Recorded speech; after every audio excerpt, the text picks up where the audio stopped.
Good evening, everyone, and welcome to another edition of the Best Damn Sports Show in Franklin County for Wednesday, February 27th, 2019. I am the Nighthawk, along with our studio director, Mr. Zach, and on the panel this week, sounds the Duke. He's away. I think he's down in Florida on vacation. I think so. And just, I'd like to go with him. oh yeah, a lonely ship here, just David Handy and myself.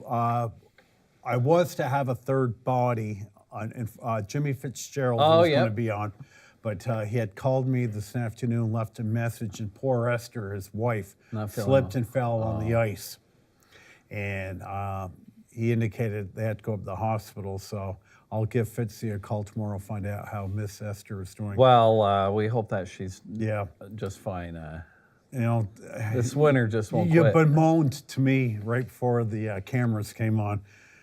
I don't know if we're getting old, but these winters are sure long, and it's been snow covered the whole year. It's 9 degrees out. We were below zero this morning, and it just never ends. And you just told me that you heard that there's going to be a snowstorm this weekend. I watched the thing. I was watching the Weather Channel. Of course, I used to like the Weather Channel a lot more than I do now. When they used to show actual weather? And, but they had a little blurb in, I think in Wisconsin or somewhere. They've had 59 straight days below freezing. Wow. And their record is like 73, and it looks like it's just going to. So, you know. So how's this global warming working out for you? It's not working out very good. Yeah. Hey, we've been in the freezer since about the 10th of November. Mm-hmm. And except for 3 or 4 storms where we've been on the wrong side of them, where we get a little rain and then everything ices up and then we go back into the freezer again. It's really been a bear this winter.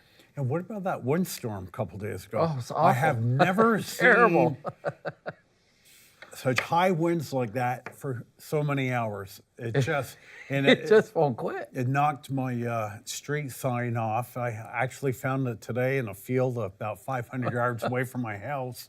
But yeah, it's just nasty. And here we are, a mere 29 and a half hours away from March. And what's the old saying? Comes in like a lion and out like a lamb. Well, let's hope so. So, talked to a few guys that make maple syrup, and they're still waiting. Right. They've had if they've had any runs at all, it's going to be in a warm weather sugar bush. in my recollection, not that it's that good anymore, but I remember last year they got off to an early season. Yeah, they did. Last year. So, Now, I got to tell you, I think we should start off with, I went to the 50th anniversary of BFA's hockey Saturday, which was really cool. They had, of course, my boy got to play. I should have got to play. I'm an honorary member, but they, for some reason, forgot to send me my invitation. Okay. And I did ask Dan Marlowe, I said, how come we don't have any alumni games for basketball? The last one was about 30 years ago. But I remember you played for Joe Davison. yes. Yep. Well, I mostly watched. Yeah. But I ran into an old teacher of mine who was the coach of the first BFA championship team. Peter Millett. No. Peter Millett was the first BFA hockey coach. Oh, the first championship, let me guess, that would be Bill Beanie? No. Steve Lane? Steve Lane. Yeah, okay. And he was my freshman football coach, and I'd had him for English. Yeah. And I mostly went to see him, and I had a nice chat with him. How old is he now? He must be I would 75? say, well, let's see. When I was a sophomore in high school, he was just out of UVM. Okay. So he's 70-ish. Yeah, probably. He looks good. Yeah. Lives in Connecticut. He's been coaching Choate, which, for anybody that knows, is like one of the premium prep schools in Connecticut. Okay. You usually go to Choate, and then you end up going to Harvard or Yale.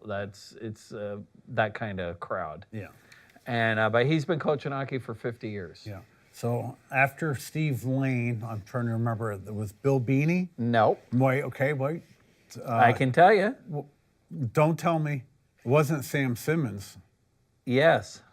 Wasn't Beanie before Simmons? No. Okay, because Sam Simmons played for UVM, graduated from UVM and came to BFA And as an English teacher. And there's one more in between Simmons and Beanie. One of the great all-time scorers at UVM. Oh, was it Willie McKinnon? Willie McKinnon. Yeah, Willie McKinnon wore really long hair. Had a good-looking wife, too, if I remember. Yeah, yeah. Let's see. I'm trying to remember. Red Genrin.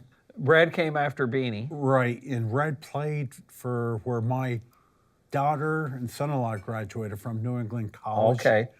In Henniker, New Hampshire. So, sometimes you think about high school, it's like, okay, but it's like been 45 years for us, Dave. Well, geez, for me and to see Steve Lane, I probably haven't talked to him.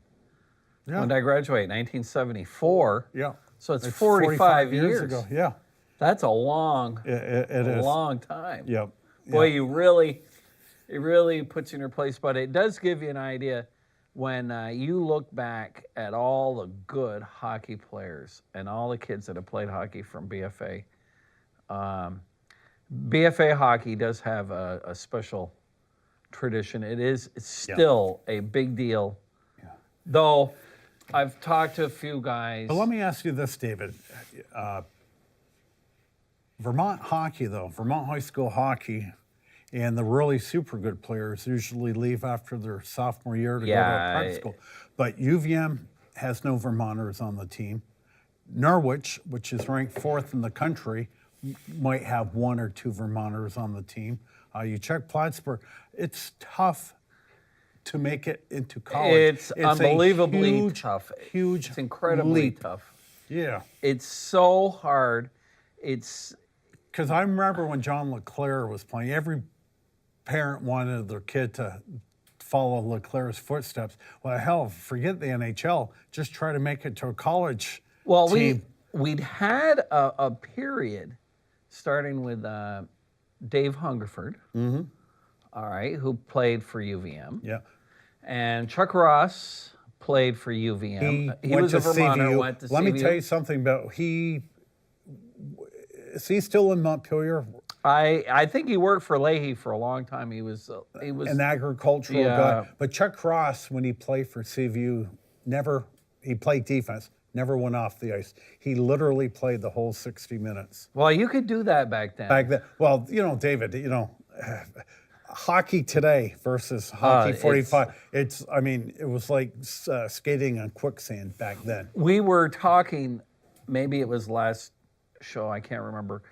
I was whining about how the skill level in baseball, football, basketball, a lot of sports is not as good as it used to be. But there's one sport where the skill level is 1,000 times higher, and that's hockey. The guys today have more skills than they've ever had. But here is my problem with hockey. When hockey was invented, just for the sake of this conversation, 100 years ago, actually it was probably closer to 125, guys, a big fella back then was like 5'10". Yeah. Okay, and they didn't skate all that fast, and the equipment was pretty shoddy, and you could get the puck, handle the puck, make some dazzling plays. But today in 2019, the guy, NHL, they're huge, okay? Everybody can skate now. And my favorite saying in hockey is time and space. There is no time. No. There is no space. No. And if you remember back in the 60s, Stan Mikita was Mr. Puck Handler from the Chicago Blackhawks. But there is no puck handling. And I was actually going to get into this a little later. I've been to Norwich the last 2 weekends for the New England Hockey Championship. They're playing Hobart this Saturday night at 7 o'clock, which I'll be there. But if you really want to enjoy pure hockey, and again, I mentioned Norwich is 4th in the country. Hobart is 8th in the country. They're smaller, not as fast as D1. Is there a phone call out there? I think we might be getting one. Okay. But David, you're actually seeing people. Yeah. You know what I'm saying? Right. Where that size and that skill level is perfect for this ice. And I can make the same argument for basketball when basketball was invented. You know, what are you, 5'10"? Yeah. Okay, you could be, back then you'd be jumping center. I'm confused. I think we got a call. We do. Or is that being the call was for... Hello? Do we have a call? Hi, guys. Oh, okay. Oh, Good evening. You're the first caller tonight. Go ahead. Yeah, I was just going to mention time and space. You kind of picked up on it. More than hockey is basketball. You know, that court, you watch, you know, pro, I think you get college, they're a little quicker. They're on the run more than pro basketball. Pro basketball, to me, is like a half-court game. Yeah. And, you know, there's not an inch of space in that half-court wherever they are. I mean, these guys are all giants. You know, arms are 6 feet long on them. And, you know, again, like you say, when that game was first played, you know, guys like you two guys, myself, and I think then the net was put up at a height where nobody could probably dunk it at that time. No. You know, I don't know what the answer should be, but, you know, move the net up another 1.5 feet or do a 4-on-4. I'll tell you, caller, what saved the NBA is the three-point shot because it was clustered. It was tough to have one-on-one action. It was really getting kind of dull. And the three-point play is, you know, the skilled player that can hit those shots. if you look at the NBA today, there's a lot fewer 7-footers and bigger guys in that. Yep. There's hardly any. The center is almost an endangered species. Right, it is. The true center is not there anymore. And but the three, I watched a little bit of that game last night with the Celtics and the Raptors. And when I mean a little bit, I mean I only watched. It was 6-4 when I showed Yeah. up. Well, they were down by 20 at half. Yeah, it was a rough game. The game now, there's absolutely all they do is they run. The guy throws it down low, and he throws it back up top, and somebody shoots a three. Can I tell you something, David? When I watch the NBA, and I watch every Celtic game, I would have a hard time hustling to the offensive end because, like you said, there's generally just one pass. The ball does not get distributed around that much anymore. The basketball today, I think, is not as good to watch as it was in the 80s. When you had Bird and Magic. Yeah. And the athletes are just so much better today even they're than skilled. the 80s. So, caller, I'm glad you called because I've got one pressing question. You're a general manager. Baseball season starts in 5 weeks. You've got a choice of one of two players to play third base for you. Josh Donaldson or Mike Moustakas. Who would you choose? Oh, I love the Moose. I do too. Josh Donaldson, and he's a gamer. He's a hard-nosed, old-fashioned player. I love the guy to death, but he's became very brittle, if you would, the last 3 years. My whole point to this question. Looking at longevity, I would definitely take the Moose. I mean, every year he has played, he has been very good. I was following him when he was in Omaha there in AAA with Kansas City. He came up with Hosmer and company, but I would take him in a heartbeat. Yeah, the reason you guys made a good point 2 or 3 weeks ago. Atlanta kind of jumped out of the gate a little bit too quick. If Donaldson was out there today, he would get about half of that $23 million. Half, I don't even think he'd get $5 million. Right, because I think Moustakas is a better player than he only went for 10. Right, Moustakas only could garner a 1-year contract, and then he's actually going to be playing second for the Brewers this year. But Atlanta they spent $13 million more than they had to. Well, I don't even know if Donaldson would be signed. Yeah. Now, there's a lot of talk today that Harper, of course, if I were the Phillies, you know what I'd tell Harper? I'd say, see you later. I'd go out and get, who's the pitcher, Keuchel? That's who I think they're going to end up I would go get Keuchel right now and tell Harper, you know what? To hell with you. Yeah. Because all that Boris is doing is playing the Phillies against everybody else. Harper never want to play in Philadelphia. He's been playing the Phillies like a fiddle. Yes. And, of course, there are negotiations as we speak right now with the Giants. And none of these teams, he's going to get a 4 or 5 year deal if he doesn't. The Phillies were the only team going to give him a long-term deal. The Dodgers maybe. But I think, when you listen to these guys complain about how the market is dead, a lot of it is a player's agents, because the Yankees just this last week signed Aaron Hicks. Gave him a nice deal, 7 years, $70 million. Caller, I have a question for you. That was a win-win for both of them. Yes, that's a good deal. Fantastic deal for Hicks and the Yankees. Okay, caller, here's the deal. All these athletes, I mean, the difference of $250 million and $300 really isn't. You're not going to spend that in a lifetime.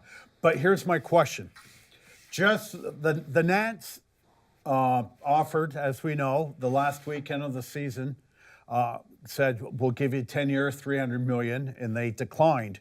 Mark Lerner, the president of the Nats at spring training, says they have not talked to Scott Boras in over 2 months. So, with the advent of the contract that Nolan Arenado signed, 8 years, $260 million, that equals out to an even $32.5 million. Does Harper have the ego where he's going to tell the Giants, the Dodgers, the Phillies, I've got to be paid more than Nolan Arenado? If he's getting 32.5, I've got to be paid at least $33 million. So that 10-year, I would have settled for $320. Now it's got to be $330 million, because I don't want to be in second place to Arenado. Yeah, that's probably exactly what's going on. But like David said, it's the agents that, you just stay home, Mr. Harper. We'll take care of everything. He knows he's going to be a rich man. So, and what this does, too, is just brings the price up for the players' union. Yeah. Well, they should. He'll hold out, and he's kind of got it made. He doesn't have to mess around with spring training or anything. So, he'll sign, but it kind of gave baseball a black eye. And next year, there's going to be, I believe, Mookie, Chris Sale, Mike Trout.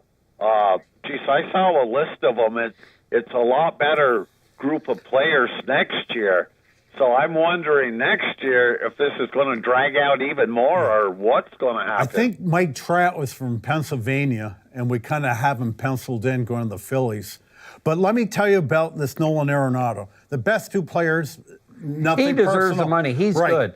The Mookie Betts next year, there are a lot of stars, but there's few superstars. Mookie's a superstar. But the best two players in baseball, in my opinion, are Nolan Arenado and Mike Trout. However, though, with the virtue of playing in Denver, okay, let's look at the numbers. Always important when a guy plays in Denver, look at the splits. Arenado has played for 6 years. His lifetime batting average in Denver is .320. He's got 108 home runs, 376 RBIs.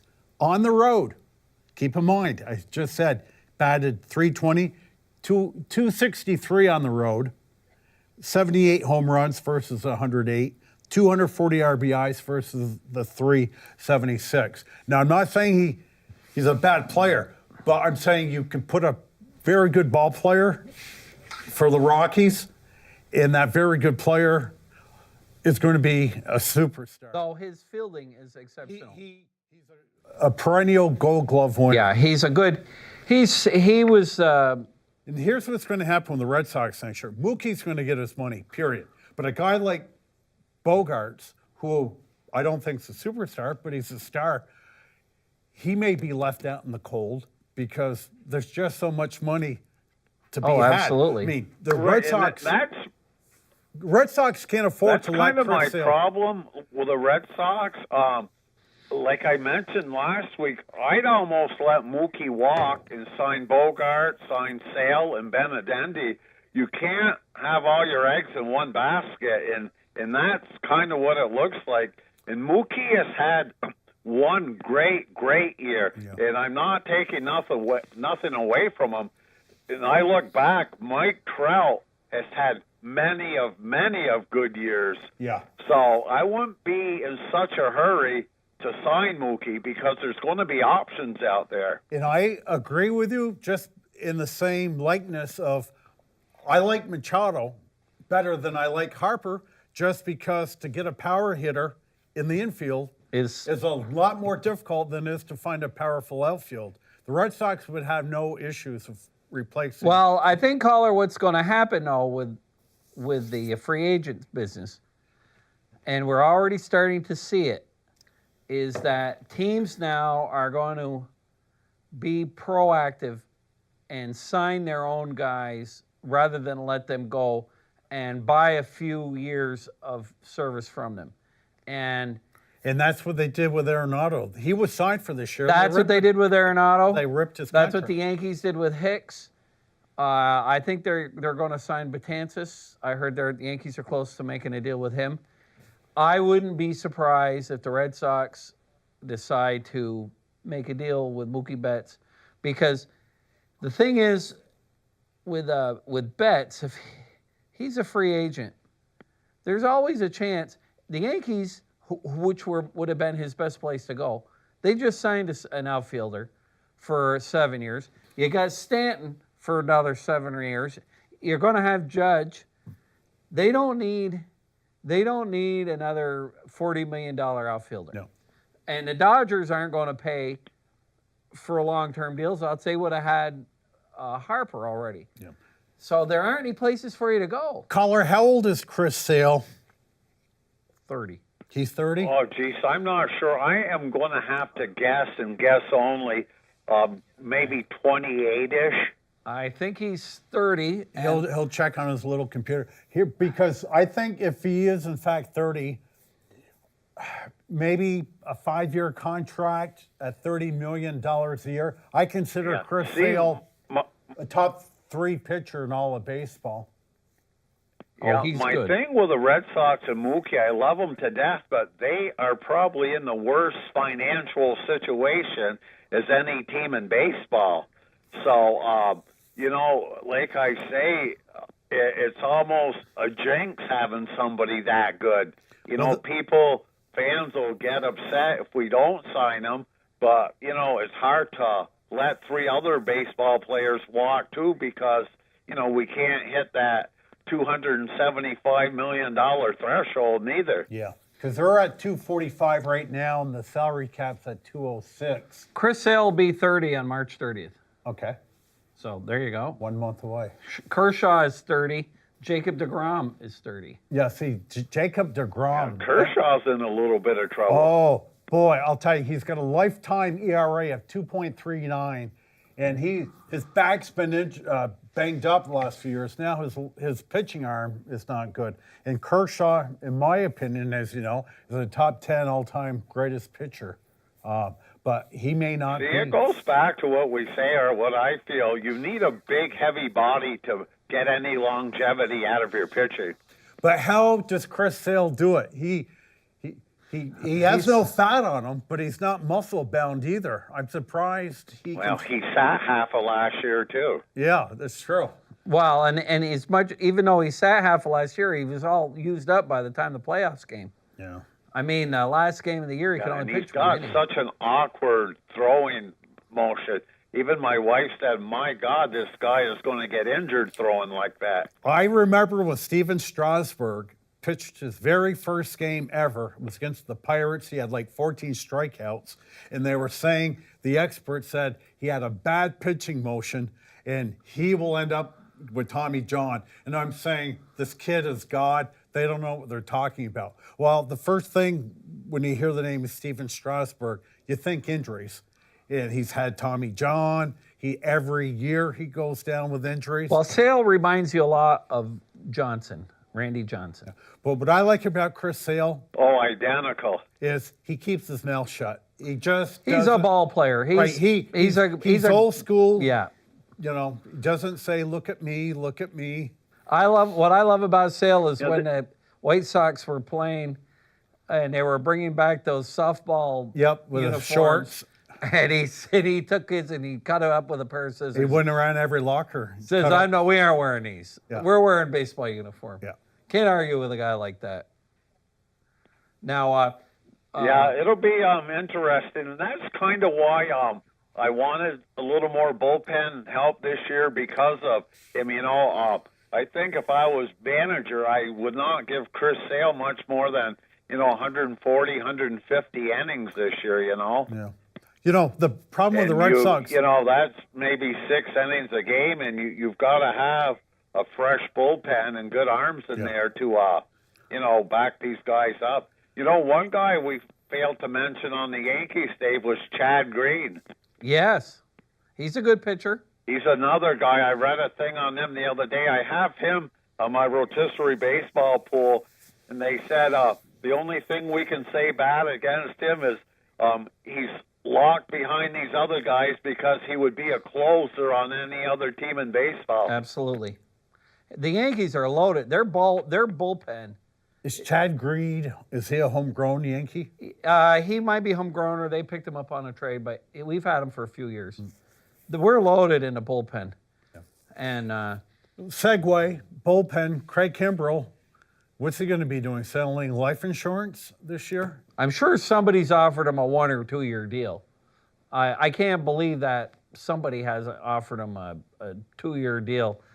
And, these guys, when you're... He'll end up with the Phillies if they don't get Harper. They'll probably grab Cucho and him. I think Dallas Cucho for sure with the Phillies because Harper definitely is not signing there. And they have one of the best pitchers, Aaron Nola.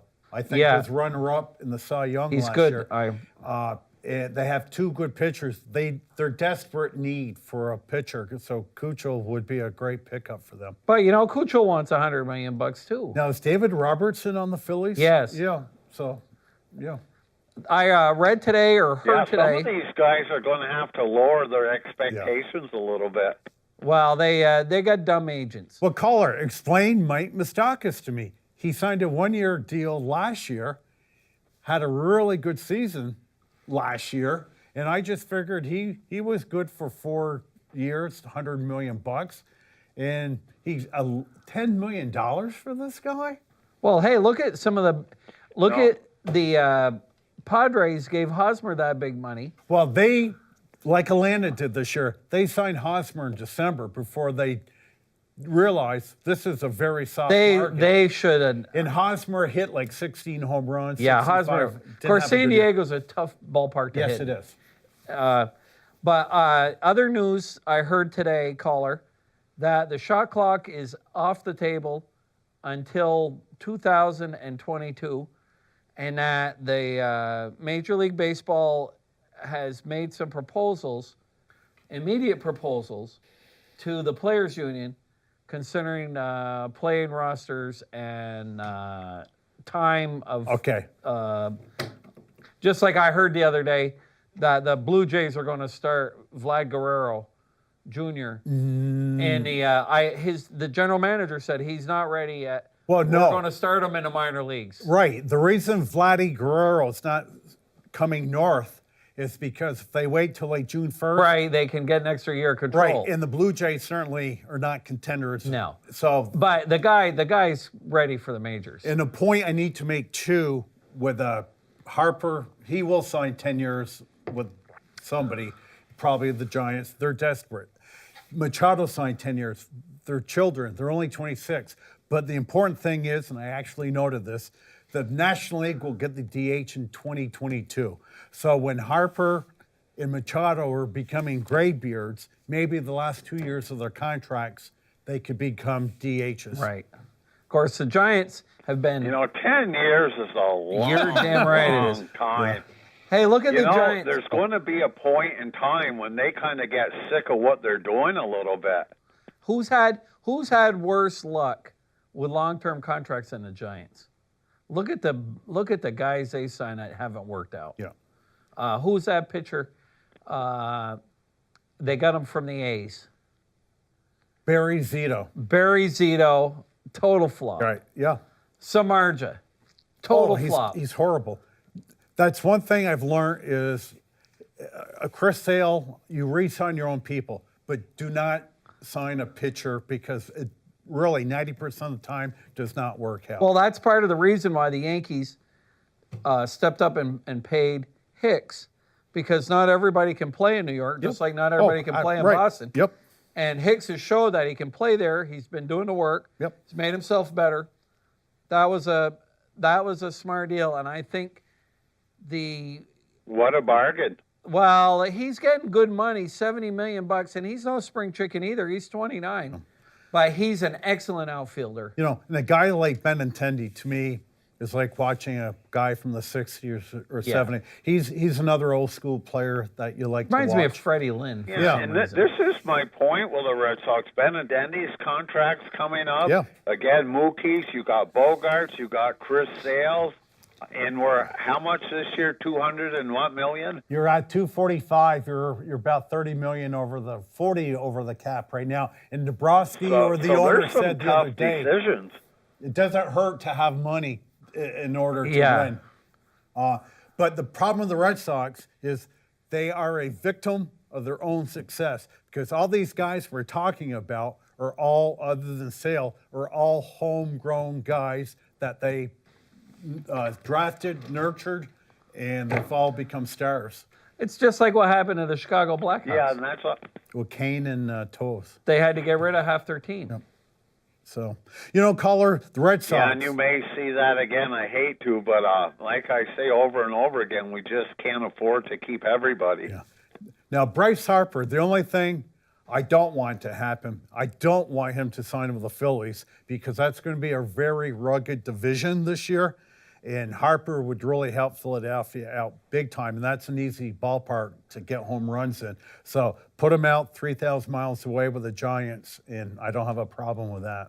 I think if he... I see a statement Machado made today where he wasn't getting any love in Baltimore. Oh, Machado, San Diego wasted their money on that guy. Said. He's like Odell Beckham. Yeah. Oh, well, this caller is a Ram fan. That Odell Beckham he wants to play for the Rams. Good, they can have him. And that's where he belongs, on Hollywood. He's worthless. Yeah, we don't need him. With your team now, when they signed Beckham, it looked like it was going to be a pass-happy team. And now you've got Barkley. And to me, Barkley became a real runner the second half of the year. Your offensive line picked it up a little bit. He waited for blocks. He saw holes and used them. He became a very smart runner, probably one of the best in the league. Yeah.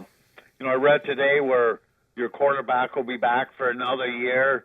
And to me, that would change my mind in a draft. I'd get some offensive linemen and, keep your game small, run, short passes, get rid of Beckham if you can, and, play the way you guys used to when Phil Simms was quarterback. Yeah, that's what I want to do with our six overall pick is go for Jonah Williams.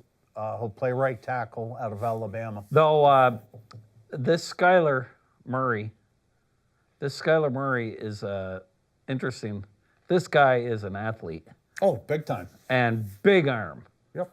Big arm. But he's the same size as me, and I have yet to ever scare anyone on the gridiron. Well, you know what? He can do a little bit better than you can. He can run.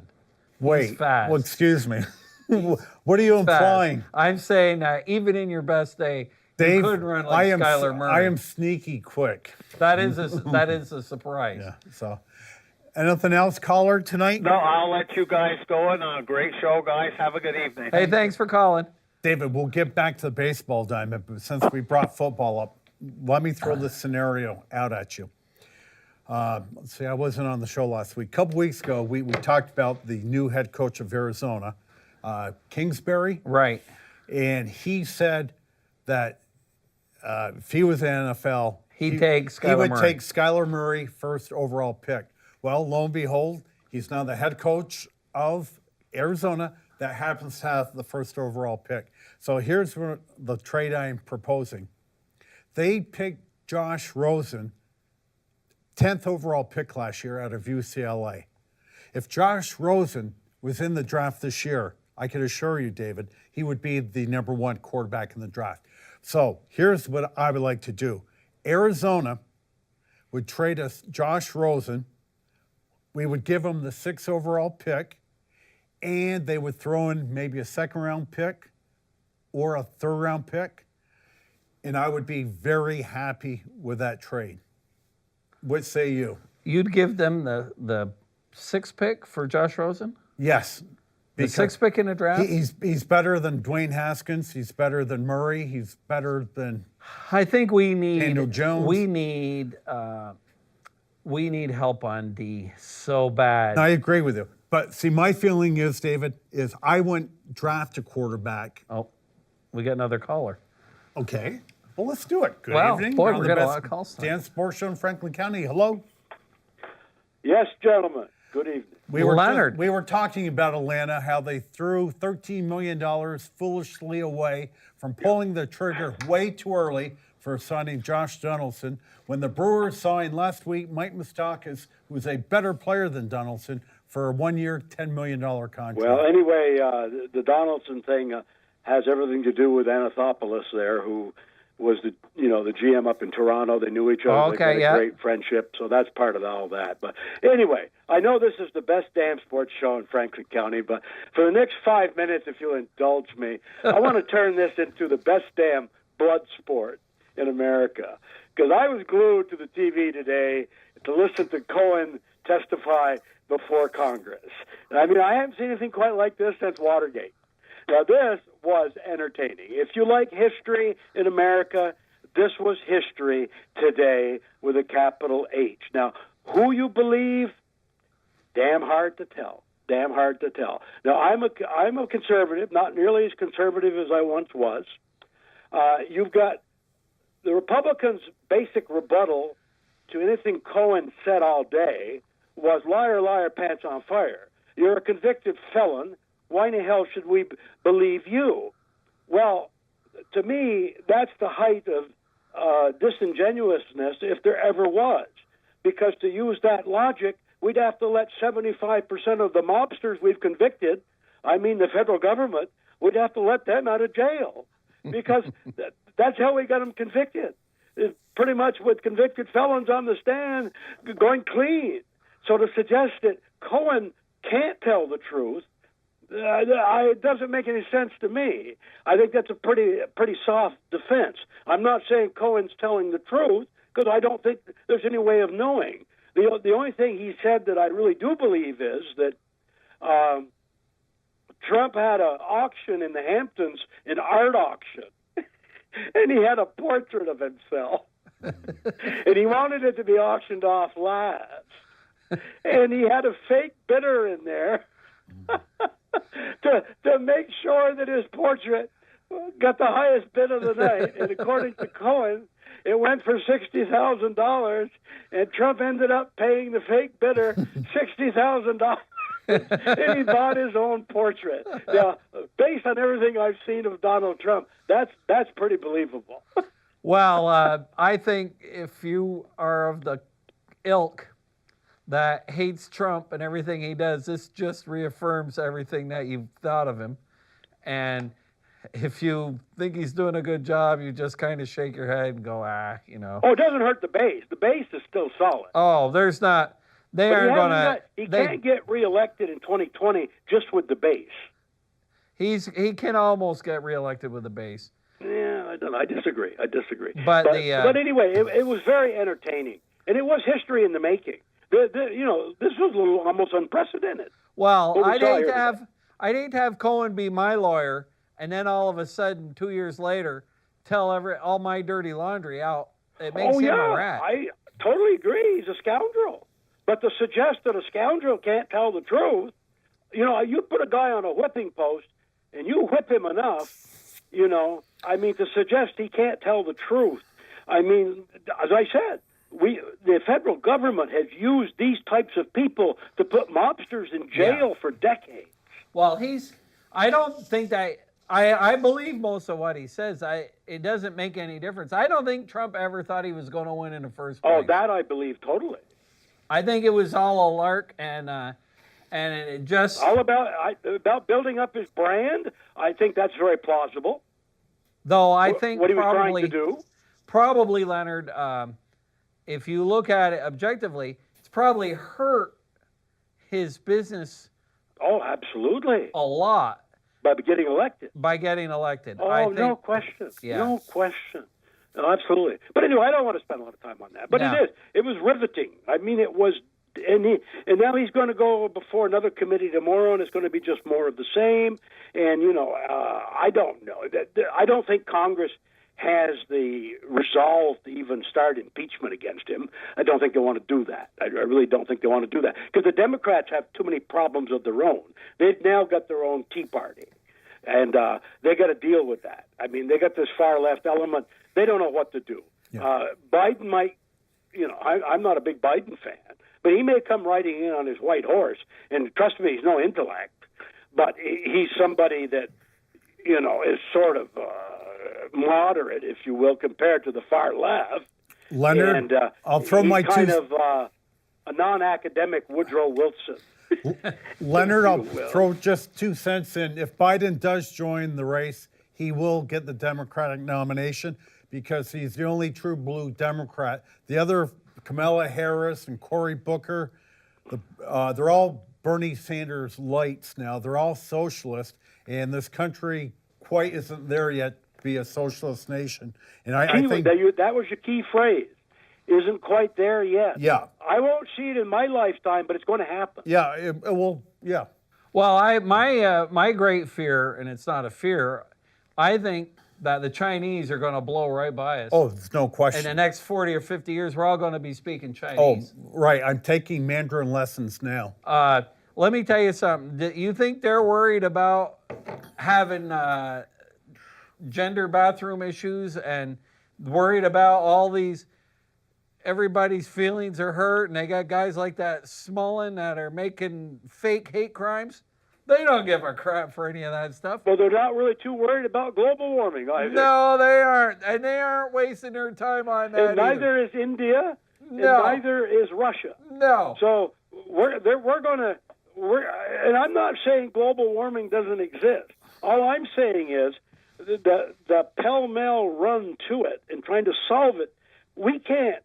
If we're the ones who are going to spend all the money and try to solve it, it's sort of just ludicrous because it's to suggest that we're the only country in the world. China's environmental issues is 10 times worse than ours. What really sets me off, Leonard, is when our own Vermont legislators say that the most pressing issue that they have in the state of Vermont is global issues, global warming issues. When we're going to make a hell of a, we're going to make a big difference. Well, hey, we're 600,000 people. You could have one farm in Iowa or California and give the cows a few too many beans, and they'll make more global warming in the whole. We could go to zero. We could go to zero. Yeah. I think it's so ridiculous. Vermont is definitely Berkeley East. Oh, it's crazy. There's no question about it. Well, but anyway, I had the time to watch today, and it is compelling. And I guess in the final analysis on my point is, yes, he's a convicted felon. He's going to jail. He lied to Congress, but that doesn't mean he can't, in the end, tell the truth. I mean, to suggest that he can't, but based on how the federal government goes about convicting mobsters and the like, and El Chapo and those guys most recently, I mean, come on, you got to give me a break here. Leonard. I'm sorry. God didn't give me a smart enough brain to just throw that aside and say that does not exist. Well, he when he saves the checks that he got from Trump for paying off Smokey Daniels or whatever the hell her name is. Stormy. I mean, that's just crap. But we got bigger fish to fry than that. Did you hear what Putin said this week? Said they're going to turn the eastern seaboard of the United States into ash. Oh, I'm not. To me, I am least concerned about Putin's bluster. I mean, he knows very well it's tit for tat. I mean, we're smart enough to know that. The majors, I'm not worried about the major superpowers because they know, we can wipe each other out. There's no winners in that game. Yeah, but it's a waste of time and money. Well, I agree. But I'm just saying, I don't worry about anybody's bluster about, lighting us up nuclear because we have the capacity to wipe anybody out too. So, I mean, that's just, to me, it's a non-starter. My dad would call that dumb talk. That's dumb talk. We got bigger issues. It's going to be a pandemic. It probably takes us out, or a dirty bomb. But it's not going to be Russia or China firing missiles at us because they know what's in store for them if they do that. I mean, I don't care. Whatever, but that doesn't. I don't lose any sleep over that at all. I just think that's just posturing. I wish we were like 40 years ago. A lot of people would disagree, but a lot of people don't even know what we're talking about because they're too young. But 40 years ago, we'd probably sent the 82nd Airborne and the 1st Marine Division into Venezuela, and we'd have gotten this thing taken care of in 2 weeks. Yeah. Like we did in Panama and I believe Nicaragua, if I recall, and I mean Maduro. I mean, his man's got to go. He's done. He's done. I mean, he just ruined that country, and but the Democrats with this socialism thing, it will come eventually. I mean, it'll be a democratic socialism type structure in America. I think probably before the next century. I think that's a very reasonable assumption. Because the millennials and Generation Z, who are the ones born after 1996, and add the millennials, who I think are like the 21 to 35 crowd of the millennials right now, they're in favor of it. I mean, they just relish it. I mean, they just want this thing. I mean, well, they all don't want it. Well, the majority of them do. Well, I'm just saying the majority of them, based on the polling, if you look at it, I mean, it's just the way it's headed. And even Bill Gates and Warren Buffett say the rich got to be taxed more. They admit that. I mean, more, but not all. A little bit. You cannot alienate the masses, total masses in a democracy, and it'll definitely not survive. No, that's true. But anyway, enough politics. Sports, the Braves, again, I think they're smart. They haven't moved any of their young pitching. I've watched a couple of games. I listen to them on the radio every day. They've got 10 or 12 starters down there. They come in here, and they're mid-90s. Some are mid to high 90s with good breaking balls. They're so deep, pitching-wise. It's just there's no team in baseball that is as deep in the minors with starting pitching as the Atlanta Braves. It really is. It's quite the thing to see. And they literally could have 5-man rotation go down to injury. They could bring 5 up from the minors. Oh, they would skip a beat or two, but it wouldn't be that brutal. Leonard, Atlanta has 4 pitchers in the top 40 prospects in the minors. And again, that's not, as you well know, that's all well and good, but they've got people not even in the top 100 that are darn good. Yeah. I mean, there's this kid named Muller. I mean, he's a tall kid. Throws in the mid to high 90s. I watched him. He was on TV there on the weekend, and I don't know much about him, but I looked him up, and I just don't believe it. I don't know where they get these guys from. I mean, they drafted very well, and had they not got caught with their finger in the pot there, and Latin America, they've been in even better shape, and we'll see how the Braves do. But pitching is going to, pitching is still king, and they got plenty of it, so they're going to be competitive for a number of years to come. Leonard, who's going to win the National League East this year? Well, I don't know yet because we haven't rolled nothing has been settled yet. Who's going to be on the rosters? The Braves still may make a move. The Nationals might not be done. The Phillies, I don't think are done at all. No. So, I mean, I think the team you want to watch out for is the Mets. Yeah. Now, what about Craig Kimbrell? If they stay healthy. If the Mets stay healthy, their pitching staff, I think they're a legit legit contender. Craig Kimbrough to Atlanta. Well, not unless he brings his price way down. 3 Right. years, they would give him 15 a year for 3 years, but he's not going to get 100 for 6 or 7, whatever he's looking for. Atlanta would really give him 15 a year? I think for 3 they would. Wow. Based on Okay. what I'm reading in the Constitution there, the Atlanta Journal-Constitution, that they certainly would consider giving him 15 a year for 3 years, but they don't want to commit any further than that. That's a more than fair contract. I would take that and run if I Yep. were him. Yep. Well, he'd come back to where he started, and he's not facing the American League East most of the time. So I think he'd, and he has been he's a Hall of Fame reliever. I think that's a done deal. I mean, he's got his metrics. Some of them are. He's not the reliever that Mariano was, but he's got some numbers that are better than Mariano. Well, I don't. And since 2011, he's been the top relief pitcher in baseball. No, you're right. Now he didn't fare too well with the Red Sox, obviously in the playoffs and late in the season, which may indicate he's getting a little tired. That's what's scary. That's why nobody wants to lock him up long term. Yeah. I mean, relievers they can go overnight on. Yeah. The arm doesn't work out. But he's got a great lower body. He's very big and strong, and he's a drop and drive pitcher. Takes a lot of pressure off his arm, and but if I were the Braves, I could get him for $15 million a year for 3 years. I'd do that in a heartbeat. Now, Leonard, yes, you were at the 50th anniversary hockey game. What did you think of it? the alumni game. Yeah, and the whole stuff that went with it. Oh, that was very nice. That was very enjoyable. I think Dustin Degree, I think he was one of the main people that put all that together based on what I read.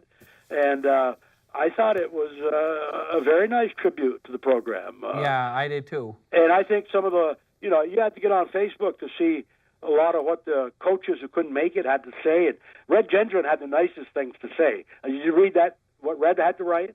No, I didn't. Is it on your you Facebook? ought to go on Facebook. I mean, Red, he really gave he wrote a long, multi-paragraphs, and based on what he thought, how it basically, he gave BFA, and he gave BFA credit basically for where he's at today. That was the springboard for him. He's a head coach. People taking a chance on him here in St. Albans. Yeah. And he, and he was very kind. And all the Beanie, had a statement on Facebook, was very nice. Sam Simmons had Willie McKinnon was on board on Facebook. They all were busy. They could not come. Steve Lane was there, who actually preceded my coming in '72. So I don't know Steve Lane. I did. I went and talked to him. It was, I think the whole thing was just a lot of fun, and but the magical period. I mean, I lived it, not because I just lived it, but you talk to the players that were there from that period, and there were quite a few. They didn't play, but they were there, a lot of them. That run in the '70s, that was the golden era. That was special. I mean, and what they do today is very special. But to have lived that period there, that was the golden era of Leonard, BFA. do you remember No March question. of 1976? BFA was playing North Country, and North Country's star was Guy Gaudreau. He was the best player in Yes, Vermont at the time. Yep. Best high school player in Vermont. And my recollection, I was at that game. I think Gaudreau scored the first 2 goals, and I said, "Oop, boy, there goes the championship." And BFA came back. I think Terry Lovelet was in net, and Steve Vaughn. Well, I think Leonard, the '80s were a great time too, and we had some really. No question. When you look at you had Duclain, Duclain, Jeremy Leclerc. Bernard, you had 3 Division I college hockey players, and none came out of the '70s. But I'm just saying, it was new in the '70s. You know what I'm saying? Yeah. It's something. It was brand new. I mean, and to reel off 7 in a row, and in 1978. There was a picture posted on Facebook yesterday. Dick Snelling signing a proclamation. St. Albans, the hockey capital of Vermont. They won the Squirt Championship. They won the Pee Wee Championship. They won the Bantam Championship. and they won the state Division I high school championship in 1978, all in 1 year. And Dick Snelling signed a proclamation that St. Albans was the hockey capital of. So, and of course, I'm a bit biased because I chronicled that. That was my job, and it'll always be very special to me. And of course, I was there in the '80s too, doing radio. And you're right, that was special. But still, the golden era to me was the '70s. Yeah, it was fun, and it was the thing that made it so much better than now, I think. Not to take anything away from the hockey players we have now, but now there's so much money that is in the sport of hockey. But in those days, the hockey was a blue-collar sport. Yep. And regular Joes played, and guys would carry their bags from home down to the rink, and they started with St. Albans, and they stayed with St. Albans all the way. And you didn't have, now there's been a proliferation of these select teams, and guys come and go, and it's not just hockey, it's every sport. And maybe the guys should spend a little more time with their academics, but that's for a different time. Oh yeah, well again, as you had, Dick Benoit with his rink. I mean, a lot of those guys skated on that rink. Yes. I mean, and believe it or not, tell you the truth, it was more entertaining because not that I'm suggesting we should have more violence in hockey, but there was checking in the '70s. Yeah, there was. It was entertaining. I mean, yeah. It was old time hockey. It was great. It really was. And I mean, and people, a lot of people listening they don't even know what the hell I'm talking about. I mean, because what are you talking about? I mean, even in the pro hockey today, I mean, you watch a pro hockey game, you can count the number of hits you get in a game on one hand. They had Leonard. People go into the boards, and they try to pry a puck loose. Nobody gets hit. I mean, it's so much different than me watching it growing up. And I just sound like this old man talking, reminiscing about the past, but I don't care. It was very entertaining in the past. The hockey was so good in the old days. The main reason I think why we had such an edge is we were the only ones that had our own rink for a while. Practice every day. Right. And we had a lot of depth. We had depth. The other thing is our guys we played in what was called the Inner City League. We played in Canada for years. Yes. And Cowansville, Iberville, all that bunch. And those games up there, my dad used to tell me, they wouldn't even drop the puck. And somebody like Kevin Smith, they'd be fighting before they even dropped the puck. And or Al Heeman, and the games were so rough and tough. They had a game up there one night that the coach comes up, because my dad used to help. And the guy that's too bad we should, who's been a bigger part of St. Albans hockey than Bob Ashton too? Dick Hunkford. And no, but I mean that's still here. Oh, okay. And Bob was coaching the midgets, who were called the Lizards back then. Okay. And Bob also was the bus driver, and they had that little short yellow bus. And anyway, they were playing a game somewhere in Canada, and it was a real rough and tumble game. And the coach for the other team comes over and tells them, fellas, don't go and take your stuff off in the locker room. Why don't you just grab your stuff and go home before it gets any rougher? Wow. Well, and if you may recall, I mean, there was more physical contact in the stand. Yes. In the '70s than there is on the ice today. Oh, and you had Missisquoi or Barrie when they would play Spalding, and there'd be fights on the bus. Yeah. And, Oh, I mean, it was. I mean, there was a time when I remember there were fights in the stands, and rats on the ice. It was quite commonplace. They had toy rats, and they threw hundreds of rats onto the ice. Some of them were alive. The river rats. Painted blue. Yeah. Yeah, that was an interesting time. That's why I still call it the golden era of St. Albans hockey. Yeah, I mean, that was, and not today. These kids today. I mean, they're conditioned. They eat better. I mean, it's kind of like Summer pro sports camps. in a way. I mean, and they get. And trust me, they've gone through probably more to get where they're at than these kids did back in the '70s, who just played pond hockey and stuff. But there were just so many talented hockey players in the '70s. I mean, really talented hockey players. oh yeah, we had a pile of them.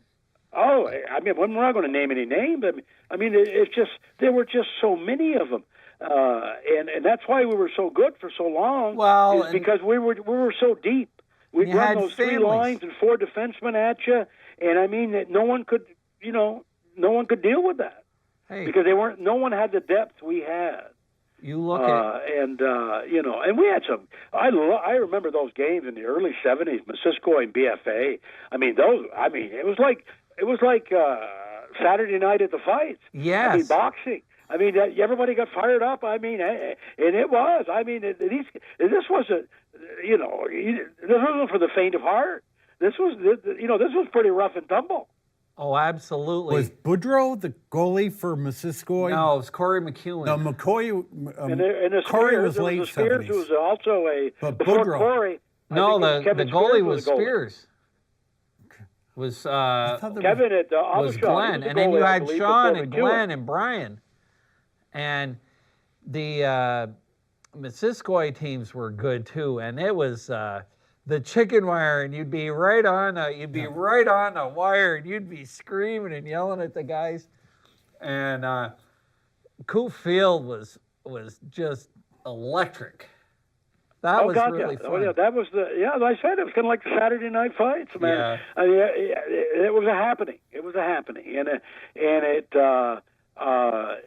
still is. I mean, obviously the parents always support their players. They turn out, and but back in the '70s, you not only got the parents, but you got a lot of just onlookers. Yes. It was just part of the psyche back then. I mean, and quite frankly, there wasn't as much to do back then as there is today. I mean, people today stay home and play on their internet. Oh. But so anyway, enough of that. The only thing I wanted to mention to you, David, was you said that earlier in the show that Chris Sale was. I don't want to misquote you here, but you said something to the effect that he was like the Randy Johnson. Well, that might be a little bit of a stretch. I mean, the big unit good. and Greg Maddox are the only two to ever win 4 consecutive Cy Young awards. And when the big unit was on, Yeah. I mean, as good as Chris Sale is, but the big unit was unhittable when he was on. Well, and he was more And durable. he had no fear. He had no fear, that guy. Sale has been probably the best left-hander in the last 5 or 6 years. Well, But- I'd say better than Kershaw, even though Kershaw's numbers might be better, but Kershaw's delivery is what's going to ultimately do him in. His body's breaking down. Yeah. I mean, there's no question. I know Hawk and I we've gone head to head on this issue a few times, but he's a Hall of Famer. He's got great numbers. There's no question, but he never will realize his true greatness because I think his delivery really hurts his physiology, if you will.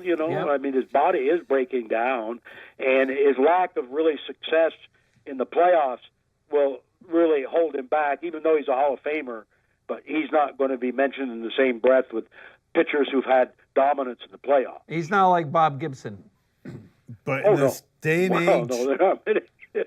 of high many run like Bob scored, Gibson. a 2.39 lifetime ERA says an awful lot. Of course, playing for Dodgers, too. Dodger Stadium's not a hitter's park either. At night, the air in California. very heavy. It's heavy Dewy. air. San Diego, same way in San Francisco. So, okay, Leonard, thank you. Okay, well, I appreciate you letting me digress a little bit about, the histrionics in Washington, because that's all it is. And you know what it's all about down there? It's power. It's all show. It's about. So they want to be in power, one party or the other, and they'll do whatever it takes to get there. So it's why I say it's a blood sport down there. It really is. And, but with that, carry on. Enjoy the rest of your show. Thanks, Len. Thanks, Leonard. Bye-bye. Hey, did you watch the golf? Wait, time out, David. The clock isn't working. I don't have a clue what time it is. 7:35. Did you watch the golf this weekend? So darn busy right now. It Dustin Johnson, was a walkaway. 5 strokes he won? Yeah, and McIlroy played pretty good. He was 5 strokes ahead of the next guy. But Johnson, when he plays like that, you can't touch. He couldn't miss a putt. Now, did your pal Tiger play? Tiger played okay. Where was this, in Mexico this week? It's the one that Phil Mickelson won last year. Okay. And he started off, Phil shot like a 79 or an 80 the first day, and then he was pretty well done. And where are they at this weekend? This weekend, I think, do they come to Florida now? I'm not sure, because I don't... They aren't too far away. We got the Players' Championship in about 3 weeks. Next week is the Arnold Palmer Invitational. Okay. Then the 14th through the 17th, the Players' Championship, which is a big time. It's kind of like the 5th major. Right. And it used to be very, very popular in March. It got so popular, they moved it to May, which... Well, the weather was bad because they can get thunderstorms and stuff. I happen to have my Golf Channel app right here. It's just, the thing too is, in the month of May, I just want out of the house. Well, you know what happens for me is I overdose on golf during Masters. Mm-hmm. And unless of course we're down in Myrtle Beach when we're playing every day, but when the golf is on, when the Masters is on, I can sit there and watch it. David, I will confess, I record the Masters and watch just about every minute of it for 4 days in a row. Honda Classic this week. In where? Honda Classic is in sunny Florida, Palm Beach. Okay. And so that's... Quick car question, since you said Honda. I thought of you last night. Major news that Chrysler was hiring 6,500 people. Yeah. Are they building a new plant in Detroit? No, they've got a plant in Detroit that's been idle. Okay. And they were going to lay off, 1,400 in Illinois? Yeah, they are. But this is on the heels of GM a month or so ago announcing a big layoff. Now, GM's big layoff is the same thing. Is that a white-collar layoff? I mean, what gives where Chrysler is going up and GM is... Well, not really. It's what GM's doing is they had plants that were building cars, sedans. People aren't buying sedans. Right. They are not buying sedans. Nobody's cars are selling that good. Nope. So you have... When you're a car company and you got a plant that's only running at 50%, 60% efficiency, you're losing a ton of money. And what I mean by that is these plants that are running, they got some of these plants running 130, 120% efficiency. What they're doing is they're running a plant 7 days a week, 3 shifts a day. Mm-hmm. We got truck plants that are going full blast 7 days a week. So here you are, you've got plants that are only running 1 shift. And it costs just as much. Your fixed costs are the same whether you're running 1 shift or 3 shifts. Question.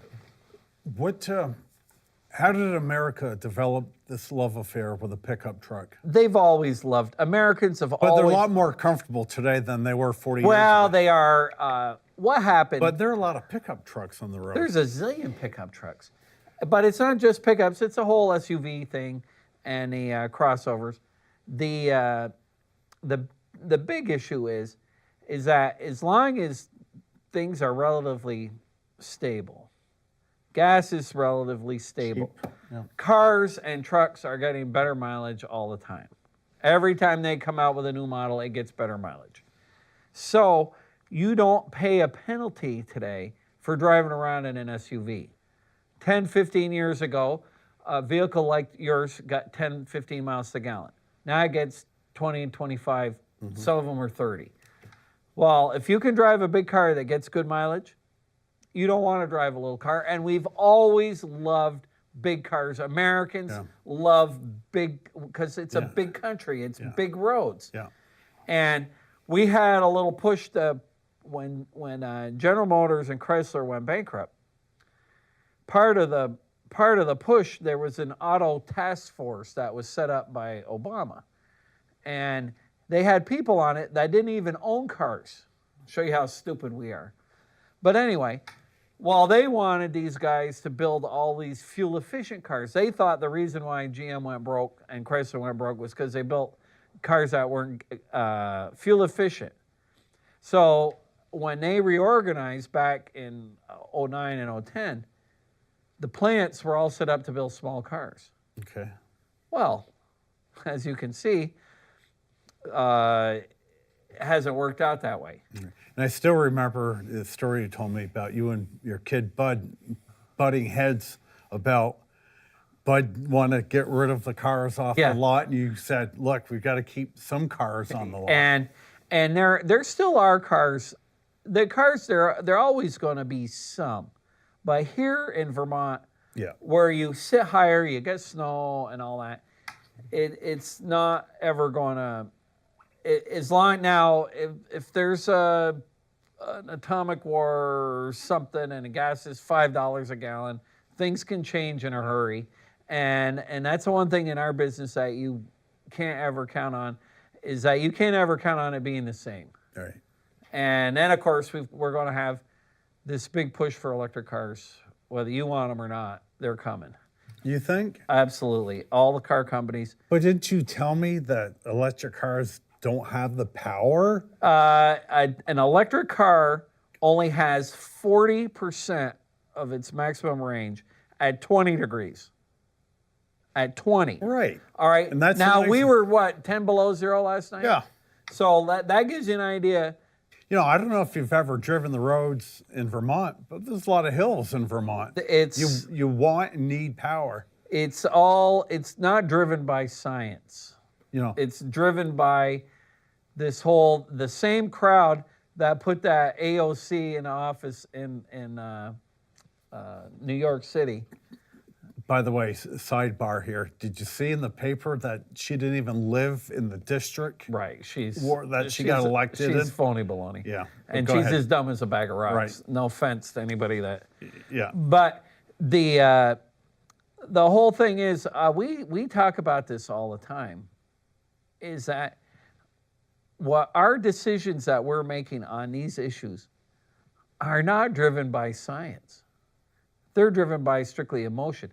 They're saying, well, any electric car's got to be better, and the reasoning is the electric car crowd feels that there's zero emissions and they're going to help with the climate change. Well, these batteries got to be built.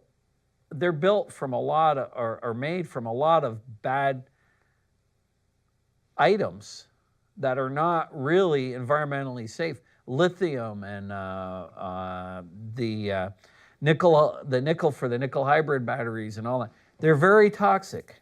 And when you take cradle to grave from the whole manufacturing process, a gas engine car is 99% recyclable. What do we do with all of these fancy chemicals and fancy things when these batteries are 10 or 15 years old from now? What do we do with that stuff? Are we going to be able to recycle? Are we getting these materials from safe countries? Well, let me ask you, are you telling me 10 years from now, gas engines and cars will be extinct? If this Green New Deal goes in, Okay. there are literally in Europe cities that are going to be banning internal combustion engines in the next 10 years. Okay. Ban it. That's why all the car companies have to go to electric. And then where do you get your electricity? Your electricity, see, the whole thing is that we're supposed to get all our electricity from windmills and solar and all that. Yeah. and it's Okay. all. So I want to drive to Cape Cod. Okay. Am I going to make it there? Well, on one charge? You may be able to get to Manchester, New Hampshire, and get a charge up. I'm telling you, this country will revolt. Okay. I would like to fill my vehicle up and get to the Cape. This isn't even. It. This isn't. I don't want to stop to recharge my vehicle. The electric, and to give Tesla credit, Tesla's made. They sold 260,000 electric cars last year, which nobody ever would have imagined that happening. Of course, half of them are in California, and California is a nutbag place. But how do you compare Vermont, the Green Mountain State, with very cold, snowy conditions, versus Florida? Florida's flat. It's warm. They probably can get by with electric cars, but you get up here in New England and the northern tier states. Well, what's more, the other thing that's coming, it's not just electric cars, it's self-driving cars. And that's a whole different thing. Yeah. But that's more for urban areas. Yeah. So. I don't see, in my opinion, from what I've read and what I've seen, in Vermont, what you're driving today is the same thing you're going to be driving 10 years from now. And more than likely, it may have some hybridization. You're already getting that with a stop-start. Let me ask you this. Okay. I bought a car from you last year, February 9th. Okay. I told you, I said, David, I want a really, really nice car. I got a really nice car. Yeah. Paid a good amount, but got a really nice car. I said, David, the reason I want a really nice car is because I don't hardly drive. And what did I tell you a couple weeks ago? February 6,000 miles? I got less than 6,700 miles of driving in 1 year. And the reason I said, David, I want a really nice car, because I am going to be with this car for a lot of years. Gas cars aren't going away. Okay, that's my question. So say in the year 2030, conceivably, I might still have that same car. You multiply 11 times 6,700, that's only 70,000 miles. I still could be driving They'll still be it. gas. Okay, that's my question. They'll still be gas. Okay, they'll still be. Will it ever come to a point in this country where gas engine vehicles will be outlawed?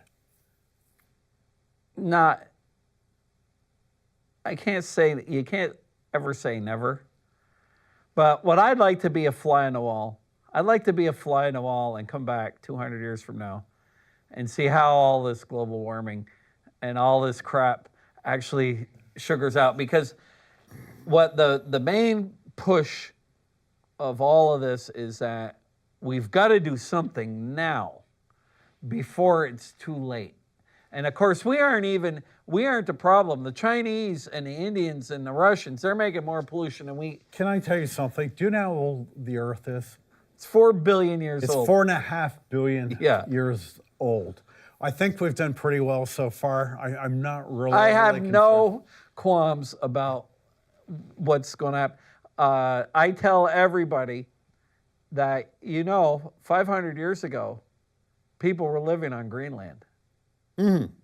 And 1,000 years ago, the Leif Erikson and his crew made it from the Sweden over to Quebec. And it had to be a hell of a lot warmer then than it is now. Yeah. And we didn't have a damn thing to do with it. Yeah. And I don't know if I told you this story once, but one time we went to my mother-in-law's for, it was her 90th birthday. In Quebec? No, in my mother-in-law in Arkansas. Oh, okay. And there was a 1992 National Geographic, and on the cover was, "Are we getting a new ice age?" Oh. And I never forgotten that. We've gone in 10 years or 20 years from having a new ice age to having, we got to move all our cities up because all the water's going to melt in the ice caps. Mm-hmm. I think what happens is that if you have a predisposition to think that people are bad and we're ruining everything, when you put the data in, you can make that data look like, oh my God, we're going to ruin the world. David, do you remember the 60s? I certainly do. Remember the air pollution issues? Yes. I mean, we are so much better today. And the water, the air and the water, and the Love Canal, right, and all that. 50 years ago, the country was horrible. And you need prosperity to have environmental health. What that crowd doesn't really get is you can't have, because people that are in these third world countries who aren't getting enough to eat, who don't have clean water, they don't care about saving the tigers. When he hasn't got enough to eat, he can't even have breakfast. Yeah. So you got to have prosperity so that you can have this natural order. And that's really, we forget about that. Yeah, agreed. Boy, did we get really... Okay, I just actually want a quick car question. Well, we've already had... I saw it on the news, Chrysler was getting 6. But anyway, okay, let me turn my attention quickly back to football. We were starting to talk about the Giants and possibility of quarterback.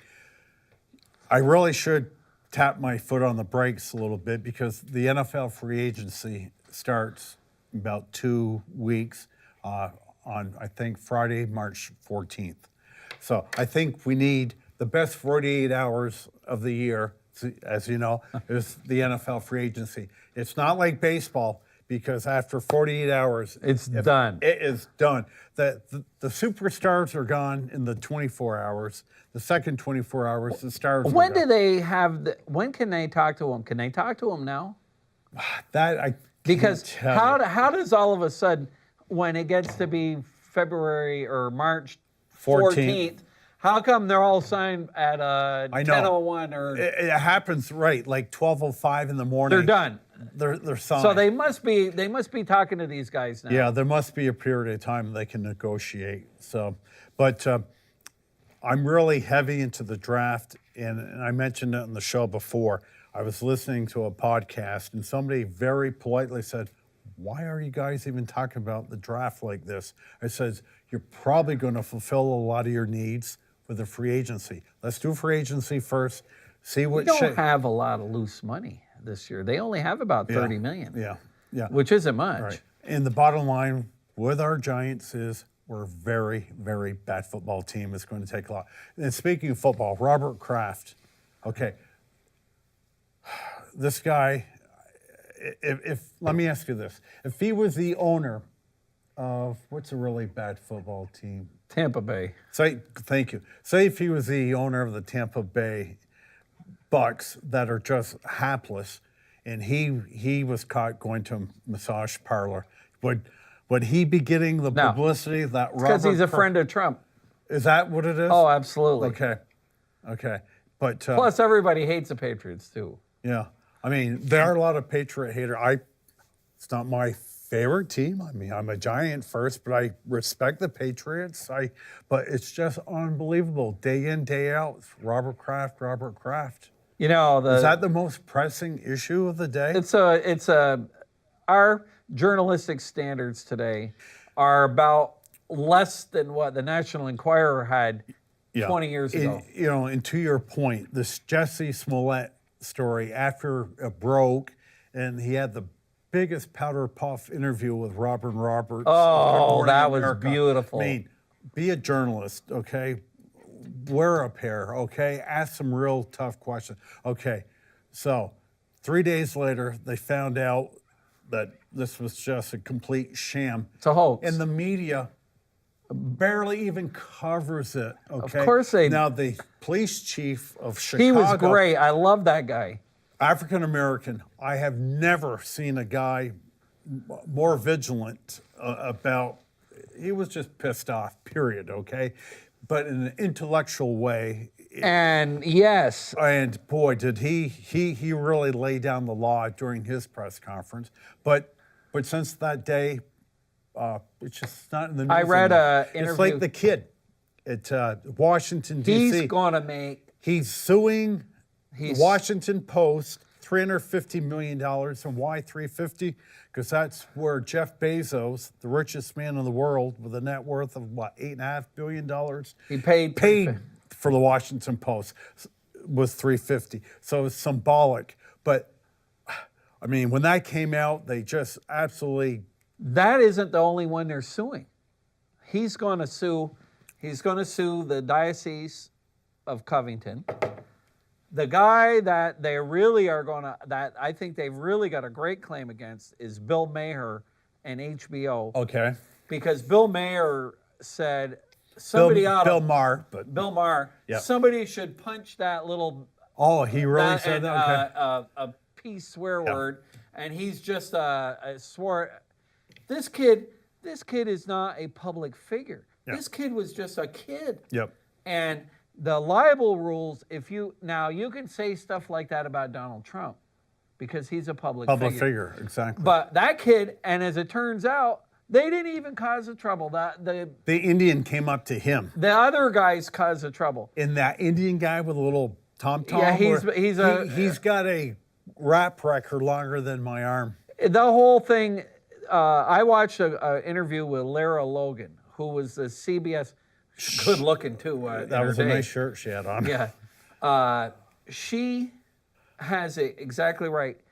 Besides the fact that they've got this bias, which everybody has them, they don't bother to check the facts anymore. The quality of the story, if they took stuff, I've got a little expression my dad used to say, if we sold a car at one of the sales, I took a pee with them at the fair. Yeah. Well, that's where they get their, that's how the quality of the facts. Well, David, I could be interviewing you right now and say, Mr. Handy, according to anonymous source, it says here you were having an affair last night. How does Mrs. Handy feel about that? Yeah. Well, right? I mean, it's crap. Who's the anonymous source? I mean, anonymous sources should not be in the news. Well, I will tell you that it's like the Messenger. They won't print letters to the editor submitted by anonymous. Yeah. You have to put your name to it. Well, I was telling my 17-year-old, who's quite a bit more conservative than I am, I said, well, let me tell you something. You go back 100 years ago, media hasn't changed. 100 years ago, every town had 2 newspapers.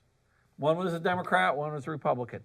And the stuff that they put out, if you think the papers and the media are dirty today, you've got no idea. The stuff they put out was unbelievable and equally as biased and awful. It's just we had a small period from probably 1950 to 1990 where the FCC required, there was what was called the Fairness Doctrine. And if you wanted to get your FCC license renewed, you had to show both sides of an issue. Now, who was the conservative owner, editor? Cliff Noyes? Or no, who was the owner? William Loeb. William Loeb from Manchester, New Hampshire. He owned the Free Press. He owned the Messenger. But Cliff Noyes was the editor. Okay. William Loeb was ultra conservative. Hard right. Yeah, but that would not fly today. Well, you still have hard right news. You got that Breitbart and all that stuff, and Fox is moderately hard right. Of course, compared to the other anything that the thing that bothers me the most is that if you don't agree with those people, you're a racist, you're a bigot. Exactly. And even though you aren't, we've got to learn to accept differences in opinion. Yeah, today. very simply, I still follow politics as much, if not more, than I ever have. The difference is I just don't talk it. I just will not get into a conversation anymore. Well, and let's face it, Trump's done a bad job of turning the heat down. Whenever he's had, we got 40 seconds. Whenever, left on the show? Yeah. Whenever he has a chance David, to turn the gas down, he never does. Next week, we'll do a sports let's show. do a sports show. Okay. Next week. But that's what happens. I asked one question. Are we done? 28 seconds, Oh, yeah. okay. Well, Thanks. David, thanks for being here. I was a little tired coming in tonight, and I figured if you fell asleep and didn't come in, I was going to have a tough road to haul. You didn't have to worry about that. But thanks for being here. Zach, our studio director. I'm the Nighthawk. Until next week, everyone. I promise we'll do a sports show next week. Until next week, everyone, remember, you do not have to be a great athlete to be a good sport. Ciao for now.